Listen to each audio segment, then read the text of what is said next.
बिस्मिल्लाहिर्रहमानिर्रहीम। अस्सलाम वालेकुम। आज मैं आपके लिए लेकर आई हूँ एक बिल्कुल न्यू और यूनिक सी रेसिपी देखने से पहले हमारे चैनल को सब्सक्राइब करें, लाइक करें और बेल आइकन के बटन को दबाना मत भूलिएगा ताकि आने वाली तमाम वीडियोस आप तक आसानी से पहुँच जाएँ।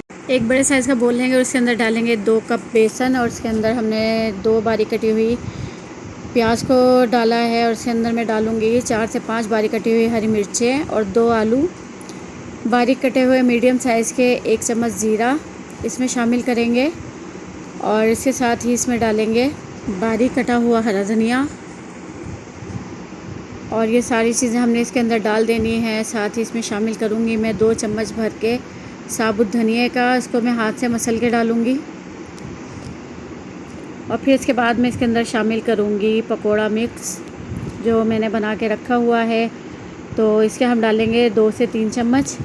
तो यहाँ पे जो बेसन है वो ज़्यादा है, वरना 1 कप में 2 चम्मच काफ़ी हैं।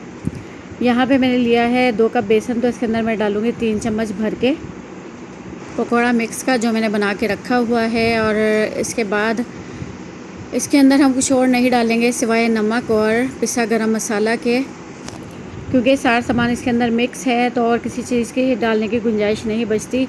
तो यहाँ पे मैंने डाला है आधा चम्मच पिसा हुआ गरम मसाला और नमक लिया है मैंने हस्बे जायका। और अब थोड़ा थोड़ा पानी डाल के इसका हम इस तरह का बैटर बना लेंगे।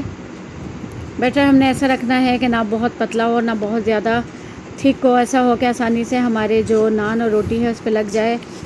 तो यहाँ पे ये देखें, ये जो नान है कि सुबह नाश्ते का हमारा बचा हुआ है और जो रोटी है वो रात की बची हुई रोटी है, तो आप ताज़ी रोटी भी ले सकते हैं। तो इसको मैं अब पीस कर लूँगी इस तरह से।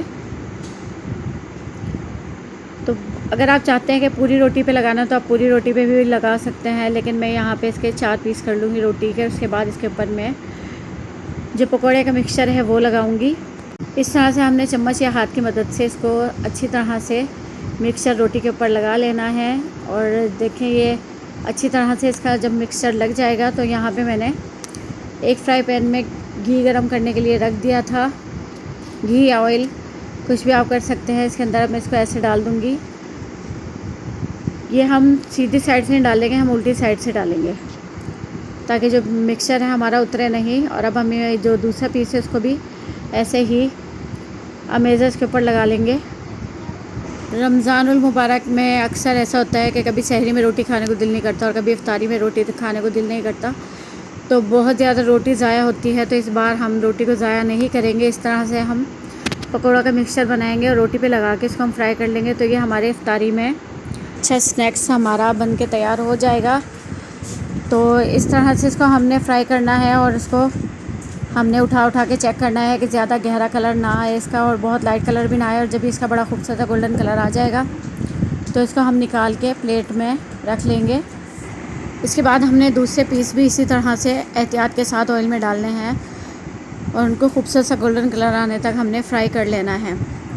और इस बार रमज़ानुल मुबारक में आपकी रोटियां ज़ाया नहीं होंगी और रमज़ान के अलावा भी आपकी रोटियां ज़ाया नहीं होंगी। इसके बाद ये देखें, हमने सारे पीसेस इसी तरह से हमने फ्राई करके पकौड़ों का मज़ा लगाना है, इस पर फ्राई करके निकाल लेने हैं। और इसके बाद मैं आपको दिखाती हूँ जो नान हमारे पास बचा हुआ था उसके ऊपर भी हमने मिक्सचर इसी तरह से लगाना है। और उसके ऊपर मैंने लगाना है थोड़ा सा साबुत धनिया और थोड़ी सी जो पकोड़ा का मिक्सचर है वो एक्स्ट्रा मैंने इसके ऊपर स्प्रिंकल करके ये अब एहतियात से इसके अंदर हम डाल देंगे ऑयल के अंदर।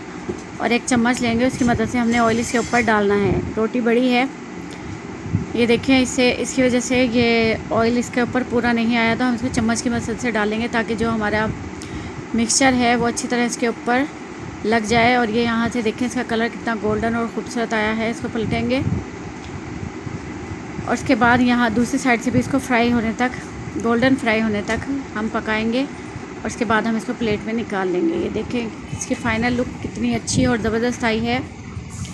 तो मैं इसको आपको तोड़ के भी दिखाती हूँ। ये बहुत मज़ेदार बना है और पूरे घर में इसकी खुशबू फैली हुई हैं। ये देखें जिसकी प्यारी सी फ़ाइनल लुक जो देखने में बहुत अच्छी है और खाने में बहुत ही मज़ेदार। तो मैं आपको इसको तोड़ के दिखाती हूँ कि ये अंदर से कितना जो नरम है और बाहर से कितना ये क्रिस्पी बना है। तो इस रेसिपी का आप लाजमी ट्राई कीजिएगा। पसंद आए तो इसे लाइक करें, शेयर करें, हमारे चैनल को लाजमी सब्सक्राइब करें। दुआ में याद रखिएगा। शुक्रिया। अल्लाह हाफिज़।